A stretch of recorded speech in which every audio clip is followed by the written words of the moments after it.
అందరికీ నమస్కారం. వైసీపీ అధికార ప్రతినిధి నాగార్జున యాదవ్ అరెస్ట్ అయ్యాడు. ప్రస్తుతానికి 14 రోజుల రిమాండ్ కారణంగా జైల్లో ఉన్నాడు, మనందరికీ తెలిసిందే. అయితే నాగార్జున యాదవ్ అరెస్ట్ అయిన తరువాత ఇప్పటి వరకు, అంటే అరెస్ట్ అయ్యి కూడా దాదాపు 2 రోజులు 3 రోజులు అవుతుంది. అరెస్ట్ చేసి కావచ్చు, జైలుకి వెళ్ళి కావచ్చు, 3-4 రోజులు అవుతుంది. కానీ ఇప్పటి వరకు జగన్మోహన్ రెడ్డి నాగార్జున యాదవ్ గురించి ఒక్క స్పందన కూడా లేదు. ఎక్కడా ప్రెస్ మీట్లోనూ మాట్లాడలేదు, సోషల్ మీడియా వేదికగా ఆయన అరెస్టు గురించి ఖండించలేదు. ఆయనకు అండగా ఉంటున్నామని ఆయన అకౌంట్ నుంచి, వైఎస్ఆర్సీపీ అఫీషియల్ అకౌంట్ నుంచి కొన్ని పోస్టులు వేసుకున్నారు. కానీ నాగార్జున యాదవ్ను అక్రమంగా అరెస్ట్ చేశారు, శాడిస్ట్ చంద్రబాబు నాయుడు అని చెప్పి హ్యాష్ ట్యాగులు పెట్టి, అంటే చంద్రబాబు గారితో సంబంధం లేకపోయినప్పటికీ నాగార్జున యాదవ్ అరెస్టులో చంద్రబాబు గారికి సంబంధం ఉన్నట్టుగా వైసీపీ అఫీషియల్ సోషల్ మీడియాలో వేశారు. ఏది అది అరెస్ట్ రోజు వరకే ఉంది. ఆ తర్వాత ఈ రోజు వరకు కూడా అరెస్ట్ అయ్యి జైలుకి వెళ్ళి కూడా 3-4 రోజులు అయితే ఇప్పటి వరకు జగన్మోహన్ రెడ్డి కానీ ఆ పార్టీ కానీ కనీసం పట్టించుకున్న పాపన పోరా. నాకు తెలిసి ఎవరు పరామర్శకు కూడా, అంటే నాగార్జున యాదవ్ కుటుంబ పరామర్శకు కానీ లేదా నాగార్జున యాదవ్ను జైల్లో పరామర్శించడానికి కానీ వైసీపీ నాయకులు వెళ్ళినట్టుగా ఇప్పటి వరకు నాకైతే ఎక్కడ కనపడలా. ఆఫ్ ద రికార్డ్ ఎక్కడైనా వెళ్ళుంటే నాకు తెలియదు, కానీ అధికారికంగా వార్తల రూపంలో అయితే ఇప్పటి వరకు ఎక్కడ రాలా. నేను సెర్చ్ చేశా, ఎవరైనా వెళ్ళి పరామర్శించారా, కుటుంబాన్ని పరామర్శించారా, లేకపోతే జగన్ ఏదన్నా కొంత ఆర్థిక సహాయం లాంటిది ఏమన్నా చేశాడా ఏంటి అనేది నేను పరిశీలిస్తే నిల్లు, మొత్తం ఎక్కడా నిల్లు. ఈవెన్ ట్విస్ట్ ఏంటంటే లాయర్ కూడా రంగంలో దిగల. పొన్నవోలు సుధాకర్ రెడ్డి కూడా పాపం నాగార్జున యాదవ్ తరపున రంగంలోకి దిగల. అంటే ఎందుకు నాకు అర్థం కాల. అంటే నేను ఎందుకు నాగార్జున యాదవ్ గురించి స్పందించలేదని అడుగుతున్నానంటే, తెలంగాణ జర్నలిస్ట్గా చెప్పుకునే కేవీ రెడ్డి అనే ఒక వ్యక్తి ప్రభుత్వం మీద నిత్యం బురద జల్లటంతో పాటు కొన్ని అసభ్య పదజాలాలతో దూషించి తప్పుడు ప్రచారాలు చేస్తే వ్యక్తిని అరెస్ట్ చేశారు. రావణ్ అరెస్ట్ అయిన రోజు మొదట అరెస్ట్ అయింది KV Reddy. KV Reddy arrest తర్వాతే రావణ్ అరెస్ట్ అయ్యాడు. 2 ఒకరోజు జరిగినట్టున్నాయి. బట్ ముందు అరెస్టు కేవీ రెడ్డిదే. కేవీ రెడ్డి అరెస్టే ముందు జరిగింది, రావణ్ అరెస్టు తర్వాత జరిగింది. ఒకే రోజు రావణ్ అరెస్టు మిడ్ నైట్ తర్వాత జరిగింది. అప్పుడు ఇద్దరి అరెస్టు మీద జగన్మోహన్ రెడ్డి స్పందించాడు. రావణ్ విషయంలోనూ స్పందించాడు, కేవీ రెడ్డి విషయంలోనూ స్పందించాడు. తరువాత కేవీ రెడ్డి అనేది సైడ్ లైన్ అయిపోయింది. అసలు కేవీ రెడ్డిని పాపం ఎవరు పట్టించుకోవాలి. ఇప్పుడు బలిపశువుగా మారింది ఎవరంటే కేవీ రెడ్డి. ఎందుకంటే అంటే సరే ఆయన ఏదో ఒక పార్టీకి వాళ్ళ నుంచి ఏమైనా ఆర్థిక సహాయం అంది ఉండొచ్చు, నేను కాదని నేను అన్నా. కానీ పాపం ఆ పార్టీకి అనుకూలంగా మాట్లాడితే ఈరోజు ఆ వ్యక్తికి ఎవరు అండగా రాలేకపోయారు. అలాగే ఇప్పుడు నాగార్జున యాదవ్ విషయంలో ఎందుకు ప్రశ్నించలేదు జగన్మోహన్ రెడ్డి అంటే దానికి ఒక రీజన్ ఉంది. ఎవరిని ప్రశ్నించాలి? చంద్రబాబు నాయుడు ప్రశ్నించలేడు, ఎందుకంటే చంద్రబాబు నాయుడు ప్రభుత్వానికి సంబంధం లేని విషయం ఇది. సో ఆయన్ని ప్రశ్నించే అర్హత కానీ దమ్ము కానీ జగన్మోహన్ రెడ్డికి లేదు. ఇప్పుడు ప్రశ్నించడం కుదరదు. పోతే ఎవరిని ప్రశ్నించాలి? రేవంత్ రెడ్డి ప్రశ్నించాలి. మరి రేవంత్ రెడ్డిని ప్రశ్నించే దమ్ము జగన్మోహన్ రెడ్డికి ఉందా? ఎందుకు రేవంత్ రెడ్డి ప్రభుత్వం మీద ట్వీట్ వేయలేదు? ఇది కక్షగట్టి తెలంగాణ ప్రభుత్వం, రేవంత్ రెడ్డి ప్రభుత్వం మా అధికార ప్రతినిధి అరెస్టు చేసింది, ఇది తప్పుడు అరెస్టు అని ఎందుకు జగన్మోహన్ రెడ్డి ఖండించలేకపోయాడు? అటు సోషల్ మీడియా వేదికగా కానీ లేదా బహిరంగంగా కానీ. ఈ అరెస్టు జరిగిన తర్వాత కూడా 1-2 ప్రెస్ మీట్లు పెట్టాడు జగన్మోహన్ రెడ్డి. విశాఖ బాధితుల దగ్గరికి వెళ్ళినప్పుడు ఇంకోటేదో ప్రెస్ మీట్ పెట్టినట్టున్నాడు. ఎక్కడ ప్రెస్ మీట్లో కూడా దీని గురించి మాట్లాడలేదు. ఎక్కడ ప్రెస్ మీట్లో దీని గురించి, ఈవెన్ రావణ్ గురించి మాట్లాడినటువంటి జగన్మోహన్ రెడ్డి రావణ్ కుటుంబ సభ్యులకు, రావణ్ టీం సభ్యులకు నేనున్నాను చూసుకుంటానని భరోసా ఇచ్చినటువంటి జగన్మోహన్ రెడ్డి సొంత పార్టీ అధికార ప్రతినిధి అయినటువంటి నాగార్జున యాదవ్ విషయంలో ఎందుకు పట్టించుకోలేదు?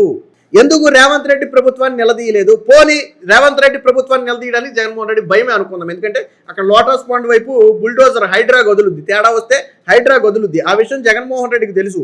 చంద్రబాబు నాయుడు అంత సాఫ్ట్ కాదు, రేవంత్ రెడ్డి తొక్కుపట్టి నారదీసేస్తాడు. రేవంత్ రెడ్డి మీద ఒక విమర్శ చేయమనండి ఓపెన్గా బహిరంగంగా, నీకు ఎంత ధైర్యం రేవంత్ రెడ్డి మా అధికార ప్రతినిధి అరెస్టు చేయడానికి అని ఒక క్వశ్చన్ చేయమనండి. వాళ్ళ అఫీషియల్ నుంచి కానీ వాళ్ళ సోషల్ మీడియా నుంచి కానీ జగన్మోహన్ రెడ్డి కానీ ఒక క్వశ్చన్ చేయమనండి, నేను చూస్తా. ఒక క్వశ్చన్ చేయమనండి రేవంత్ రెడ్డిని, నువ్వు మా అధికార ప్రతినిధి అరెస్ట్ చేయడానికి నీకు ఎంత ధైర్యం, ఒక క్వశ్చన్ చేయమనండి. ఎందుకంటే రేవంత్ రెడ్డిని విమర్శిస్తేనే కదా వాళ్ళు అరెస్ట్ చేసింది. ఎస్ అడుగు, మరి చంద్రబాబు నాయుడు విమర్శించినప్పుడు అరెస్ట్ చేస్తే ఇది కుట్ర, ఇది కక్ష సాధింపు, గొంతు నొక్కేయటం అని చెప్పి చంద్రబాబు మీద, కూటమి ప్రభుత్వం మీద, పవన్ కళ్యాణ్ మీద, లోకేష్ మీద అన్ని విమర్శలు చేసిన మీరు మరి అదే రేవంత్ రెడ్డి మీద విమర్శలు చేస్తే వాళ్ళ కాంగ్రెస్ పార్టీ నాయకులు కేసు పెడితే అక్కడ పోలీసులు వచ్చి అరెస్ట్ చేస్తే అక్కడ కోర్టు జైలు శిక్ష వేస్తే ఎందుకు రేవంత్ రెడ్డి గురించి ప్రశ్నించలేకపోతున్నాడు జగన్మోహన్ రెడ్డి? ప్రశ్నించట్లా అంటే రేవంత్ రెడ్డి ఉన్నాడు కాబట్టి నాగార్జున యాదవ్కి అవసరం లేదనుకున్నారా? నాగార్జున యాదవ్కి అవసరం లేదా తెలంగాణ అంటే? ఒప్పుకున్న ఒప్పుకున్నారా? పోనీ నాగార్జున యాదవ్ మాట్లాడింది తప్పేనని ఒప్పుకున్నారా? పోనీ ప్రశ్నించలేకపోవడానికి రెండో కారణం ఒకటి ఉండొచ్చు. ఏమోలే, నాగార్జున యాదవ్ మాట్లాడింది తప్పే కదా, ఒక ముఖ్యమంత్రిని అట్ట మాట్లాడితే తప్పే కదా, మన ఎవరు మాత్రం దాన్ని ఖండిస్తామని చెప్పండి అని జగన్మోహన్ రెడ్డి అనుకుని ఉంటే, మరి అంతకంటే దారుణమైన మాటలు ఏపీలో మాట్లాడుతున్నారు. మరి వాళ్ళ అరెస్టు సమయంలో ఎందుకు ఖండించారు? రావణ్ మాట్లాడిన మాటలు ఇంకా దారుణమైనవి కదా, నాగార్జున యాదవ్ మాట్లాడిన మాటల కంటే దారుణమైనవి కదా. ఆయన ఏకంగా దేశం మీద మతం మీద మాట్లాడాడు కదా రావణ్. అలాగే కేవీ రెడ్డి అంతకంటే దారుణమైన మాటలు మాట్లాడాడు కదా. మరి వాళ్ళని సపోర్ట్ చేసావు కదా. నీ పార్టీ నాయకుడిని స్విగ్గీ జొమాటో బాయ్ అంటూ నీ దృష్టిలో తప్పు కాకపోతే ఎందుకు సపోర్ట్ చేయలే? సోషల్ మీడియాలో నడుస్తుంది. జగన్మోహన్ రెడ్డి వైసీపీ పార్టీ నాగార్జున యాదవ్ను వదిలేసిందా? కుటుంబాన్ని పరామర్శించడానికి వెళ్ళలేదు, పలకరించడానికి వెళ్ళలేదు, పోనీ జైలుకి వెళ్ళి ఎవరు కలవలేదు. నాగార్జున యాదవ్ని కనీసం కొంత సొంత లాయర్ను పంపి బయటికి తీసుకొచ్చే ప్రయత్నం చేయలేదు. 14 రోజులు రిమాండ్ పడితే అసలు నాగార్జున యాదవ్ పేరు అనేది పైన లేకుండా చేశారు. ఎందుకు వచ్చింది అలాగా? అంటే రేవంత్ రెడ్డిని ప్రశ్నించే దమ్ము ధైర్యం వైసీపీ పార్టీకి లేదు. రేవంత్ రెడ్డిని ప్రశ్నించే సాహసం జగన్మోహన్ రెడ్డి చేయలేడు. జగన్మోహన్ రెడ్డి ఆస్తులన్నీ హైదరాబాద్లో ఉన్నాయి. జగన్మోహన్ రెడ్డి ఇక్కడ ప్రశ్నిస్తే అక్కడ ఆస్తులకు ఇబ్బంది ఏర్పడుతుంది. జగన్మోహన్ రెడ్డి అక్రమాస్తుల కేసులు కూడా హైదరాబాద్లోనే నడుస్తున్నాయి. రేవంత్ రెడ్డిని ప్రశ్నిస్తే వాటికి ఇబ్బంది ఏర్పడవచ్చు అనే ఒక భయంతో జగన్మోహన్ రెడ్డి సైలెంట్గా ఉన్నాడు. అదే ఆంధ్రాలో జరుగుంటే ఇదే నాగార్జున యాదవ్ను కన్నా గతంలో చంద్రబాబు నాయుడు కూడా సన్నాసి చంద్రబాబు, పనికిమాలిన చంద్రబాబు అని మాట్లాడాడు. సో ఆ వ్యాఖ్యల మీద కానీ అరెస్ట్ చేసుంటే జగన్ మౌనంగా ఉంటాడా? ఉండడు. ఎందుకని కూటమిని, చంద్రబాబు నాయుడిని ఏకదాటిగా ఇక విమర్శిస్తూ కక్ష సాధింపు, గొంతు నొక్కేయడం, ప్రజాస్వామ్యం, స్వేచ్ఛ, ఆర్టికల్ 19 అన్ని గుర్తొచ్చాయి. కానీ ఇక్కడ ఎందుకు ప్రశ్నించలేకపోయాడు అంటే రేవంత్ రెడ్డిని ప్రశ్నించే సాహసం జగన్మోహన్ రెడ్డి చేయలేడు.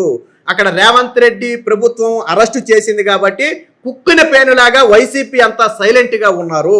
అదే ఆంధ్ర అయితే మాత్రం ఒకవేళ చంద్రబాబు నాయుడు, లోకేష్, పవన్ కళ్యాణ్ ద్వారా అరెస్ట్ అయ్యి ఉంటే, వాళ్ళ ఆదేశాల మేరకు అరెస్ట్ అయ్యి ఉంటే, లేదా హోంమంత్రి ఆదేశాల మేరకు అరెస్ట్ అయ్యి ఉంటే, ఏకంగా హోంమంత్రి మీద ఎన్ని విమర్శలు చేశారు ఏపీలో అరెస్టులు చేస్తే. ఆవిడ మేకప్ అని చెప్పి ఆవిడ వ్యక్తిగత విమర్శలు కూడా తీసుకొచ్చి మాట్లాడారు. మరి ఈరోజు మోగపోయినాయి ఆ గొంతులని. ఈరోజు పేర్ని నాని కావచ్చు, అంబటి రాంబాబు కావచ్చు, జగన్మోహన్ రెడ్డి కావచ్చు, వైసీపీ ఇతర అధికార ప్రతినిధులు కావచ్చు, మోగపోయినాయి గొంతులు రేవంత్ రెడ్డి మీదకి లెగవే. అంటే జగన్మోహన్ రెడ్డి డైరెక్షన్స్ ఉన్నాయి. మీరెవరు రేవంత్ రెడ్డిని ప్రశ్నించొద్దు, ఆ ప్రభుత్వాన్ని ప్రశ్నించొద్దు, నాగార్జున యాదవ్ అరెస్ట్ విషయంలో సైలెంట్గా ఉండండి. పాపం బలిపశువు అయింది ఎవరు? నాగార్జున యాదవ్. పాపం ప్రెస్ మీట్లో నోటి తీత ఆగక స్విగ్గీ జొమాటో బాయ్ అని చెప్పి మాట్లాడాడు. ఈ రోజు బలిపశువు అయింది ఎవరు? నాగార్జున యాదవ్. జగన్మోహన్ రెడ్డి చూసారా? కనీసం నాగార్జున యాదవ్ అన్ని విమర్శలు చేస్తే జగన్మోహన్ రెడ్డి కనీసం నాగార్జున పోనీ నువ్వు విమర్శించకపోయినా పర్లేదు, నాగార్జున యాదవ్ అరెస్టును నేను ఖండిస్తున్నాను అని ఒక మాట అయినా చెప్పుంటే బాగుండేది. అది కూడా చెప్పలేకపోయాడు. అంటే దీన్ని బట్టి అర్థమైంది కదా, రేవంత్ రెడ్డిని జగన్మోహన్ రెడ్డి కనీసం టచ్ చేయటం కాదు కదా, ఒక మాట కూడా తన అధికార పార్టీ ప్రతినిధి అరెస్ట్ అయితే, తన పార్టీకి చెందిన అధికార పార్టీ ప్రతినిధి అరెస్ట్ అయితే ఇదేం అరెస్టు రేవంత్ రెడ్డి అని క్వశ్చన్ చేసే ధైర్యం కూడా జగన్మోహన్ రెడ్డి చేయలే. కాదు అనే దమ్ము ఎవరికైనా ఉందా? జగన్మోహన్ రెడ్డి రేవంత్ రెడ్డిని క్వశ్చన్ చేయగలడు అనేవాడు ఎవరైనా ఉంటే క్వశ్చన్ చేయండి. నీకు ఎంత దమ్ము రేవంత్ రెడ్డి మా రాష్ట్రం వచ్చి మా అధికార ప్రతినిధిని అరెస్ట్ చేయడానికి నీకు ఎంత దమ్ము? మాట్లాడిన దాంట్లో తప్పే ఉందని చెప్పి ఎవరైనా క్వశ్చన్ చేయండి, నేను చూస్తా. చేయలేరు. ఎందుకు చేయలేరంటే రీజన్ అది. సో ఎందుకు మాట్లాడవలసి వచ్చిందంటే నేను చర్చ చేసి అసలు ఏంటి నాగార్జున యాదవ్ ఉనికిలో లేకుండా పోయాడు, కేవీ రెడ్డి ఉనికిలో లేకుండా పోయాడు, రావణ మాత్రమే మిగిలేడని చర్చ చేస్తే కొన్ని సోషల్ మీడియాలో నడుస్తున్నాయి. నాగార్జున యాదవ్ విషయంలో రేవంత్ రెడ్డి నోట్లో తలబెట్టడం అంటే పులి నోట్లో తలబెట్టడం లాంటిదే. కాబట్టి రేవంత్ రెడ్డిని టచ్ చేయకుండా ఉంటేనే జగన్మోహన్ రెడ్డికి, ఆయన ఆస్తులకి, ఆయన అక్రమాస్తుల కేసులకి మంచిదనే ఉద్దేశంతో పార్టీకి కూడా డైరెక్షన్స్ ఉన్నాయంట. అందుకనే సరే జగన్ మాట్లాడలేదు, ఓకే కట్ చేసి పక్కన పెడదాం, ఆయనకి ఏదో కొన్ని భయాలు ఉంటాయి. వాళ్ళ పార్టీ నాయకులు ఎందుకు మాట్లాడాలా? అరే పేర్ని నాని లెగిస్తే దూకి పడతాడు కదా, ఎందుకు మాట్లాడాలా రేవంత్ రెడ్డి మీద? పేర్ని అంటే పార్టీకి కూడా డైరెక్షన్స్ ఉన్నాయి. రేవంత్ రెడ్డి విషయంలో నోరు తెరవద్దు, ఎవరు దీని గురించి మాట్లాడొద్దు అంటే దీన్ని బట్టి అర్థమై ఉంటుంది. సో ఏంటి అంటే మీరు అగ్రీ చేస్తారా లేదా? ఇప్పుడు రేవంత్ రెడ్డి అంటే జగన్మోహన్ రెడ్డికి భయం అనే నేను చెప్పిన దానికి మీరు అగ్రీ చేస్తారా? అలాగే వీడియో ఎలా ఉందనేది కామెంట్ రూపంలో తెలియజేయండి.